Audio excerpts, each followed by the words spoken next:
Our next speaker is going to bring a perspective of traditional ecological knowledge, the perspective of the wisdom and the innovation of young children that can be brought to this discussion. So I'd like you to welcome Professor Gupta. He is the Executive Vice Chairman of the National Innovation Foundation, set up by the Department of Science and Technology in the Government of India.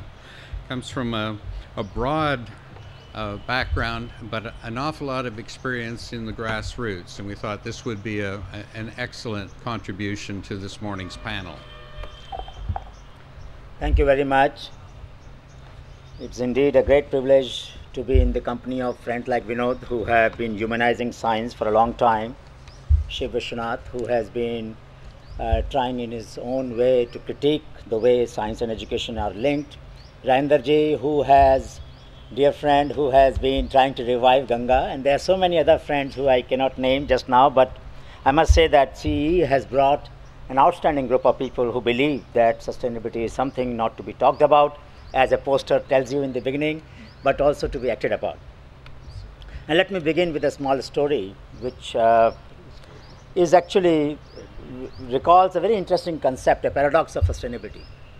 2000 years ago, when there was no shortage of water, there was no crisis of natural resources, there was no international dialogue going on how to save this earth, there was a teacher who realized that we must create sanskar, the values, for the next 2000 years. They could anticipate that in 2010, India would be facing a major crisis.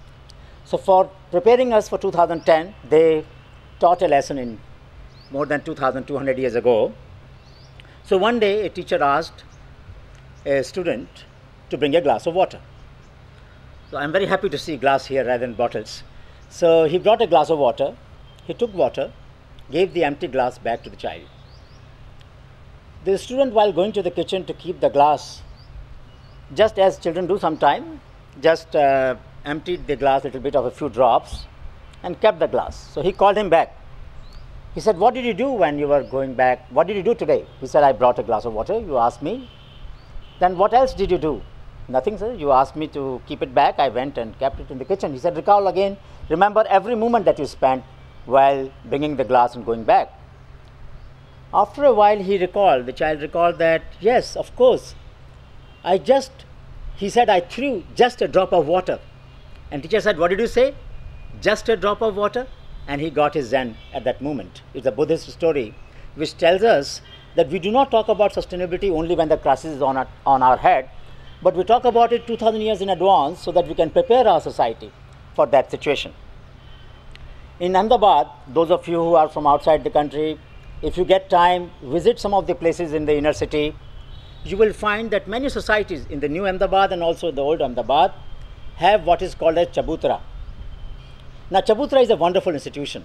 Many parts of Gujarat, particularly Saurashtra, but also North Gujarat, you have these pillars or platforms where the community collects the grains from each other and feeds to the birds. Now, many of these people, when they moved to city and built their housing societies, they brought that culture with them.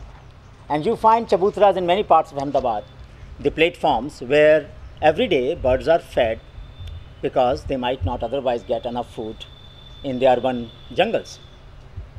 A child goes to school, and imagine every teacher asks the child, "Okay, how was the peeling of vegetables and fruits disposed of in your kitchen yesterday?"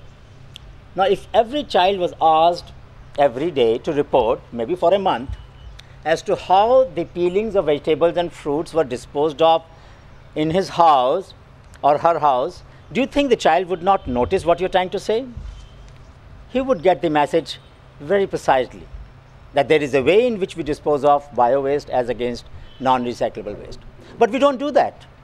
It's not part of curriculum. It is not a pedagogy that we use where we learn about what we need to do in everyday life. There was a king, there were 5 Chola kings who are famous for their environmental stories. I will only tell one of them, to bring home the point that in education, we have not yet incorporated the lessons of everyday life, but as also lessons which are culture, each culture, different parts of the world, different cultures have such stories, I am absolutely sure about. I am more familiar with our culture, but I am sure such stories exist in every religion, every part of the world. So this king once was passing through the jungle, felt thirsty, so got down from his chariot and went to take water from a spring. By the time he came back, he saw something interesting. There was a creeper called as Nilotpal. A tendril of that creeper had wound around the spoke of the wheel. Now he had a dilemma. If he moves the chariot, the tendril will be uprooted. The creeper will be uprooted. So he left the chariot and walked back to his kingdom.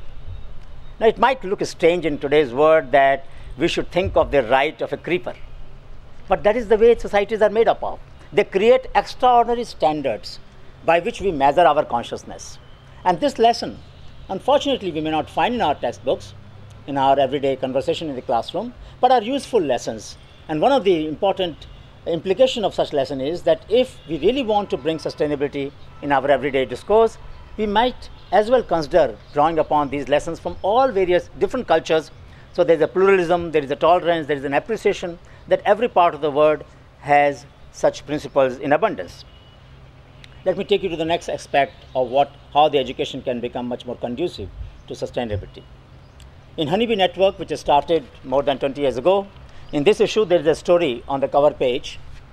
And the story is about a teacher who went to a school in London, in UK, in one of the rural counties. And he asked a child to read a book, a lesson about sheep and the way wool was collected and so on. So the child started reading loudly, and after a while he stopped reading. He noticed a picture of sheep and a ram. So he asked himself which breed it is. So he said, maybe it is this breed. Somebody in the class said, no, it is not that breed, it is that breed. And suddenly the whole discussion in the class went about explaining which breed it was. Then they recalled that there is another girl in another class, she might know it probably. So she was summoned, she came, and she said, of course this is a different breed. She mentioned which breed it was. Now, I had learned when I was a child from my grandfather that many times we should not teach children. They observe us all the time. So if only a teacher would let children go astray from the lesson of the day and observe things of this kind and participate and share, because teacher didn't know about this breed. So here was a class being conducted by children, collectively to teach one person, one teacher. He was being taught by the entire class because he had no clue about what different diversity of breed existed in this area. And I think we need to have many more such experiments where the class will teach the teacher rather than teacher teaching the class, and that would be very collegial and helpful to each other. In Honeybee Network, we have also collected tremendous amount of knowledge from common people. We have, at the last count in NIF, National Innovation Foundation, about 140,000 ideas, traditional knowledge practices, innovations from 545 districts of India. Nothing of this kind has ever happened. We have mapped the mind of our society, at least a small part of our mind of our society, creative mind of our society. And what do we do with this knowledge? So we try to pool this knowledge in our lab or in other research labs, develop products where possible, either make them open source or take them to market, and benefits are shared back with the people. 3 checks are given to every innovator. 1 for himself or herself, 2nd for the community, 3rd for the nature. All the 3 checks are given to the same person or group of persons. But these 3 checks are intended to communicate that without community, my creativity would not have blossomed. Without nature, community would not have come together without the common property resources. And this linkage must manifest in every exchange of benefits is what we try to do in Srishti and Honeybee Network when we share benefits with the people. Let me come to the last part of my presentation where I would like to share some lessons which follow from what we do. We also organize Shodh Yatras every 6 months, summer and winter. So 26th walk Shodh Yatra will be in Meghalaya from 3rd to 9th. Last one was in Bastar, Narayanpur. And in every place we come across people, children, women who have tremendous creativity and knowledge. And this knowledge which they have produced without seeking any recognition or any reward for that knowledge. But this knowledge has a tremendous application for everyday life and to make our system more sustainable. So one of the things that might be useful, and my first suggestion therefore to educationists and to the planners and the thinkers in this field would be to stop school for a while, at least once in 3 months or 4 months, and take children for a walk around the city, around the villages, wherever you can, doesn't matter where it is possible, but for 1 week children should not go to school, just walk and observe. And they will observe a great deal and ask all kinds of questions which will guide their lessons for the next 3 months. And every 3 months, we recalibrate our understanding of our environment, not by being taught in the classroom, but by observing in a walking manner. That is the first lesson I would say. I have a course in IIM, also Shodhyatra, called as Shodhyatra. And I try to stress that our students are not allowed to bring any books in this course. Books are banned. They can only bring their mind, and that too if it is empty. If it is full, they are not allowed to bring it.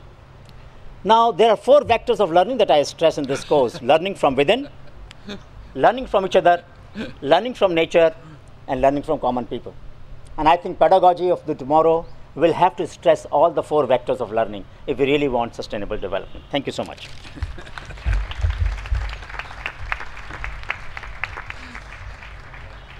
Well, that really shook up the formal educators, I think. Banning books sounds like a reasonable thing.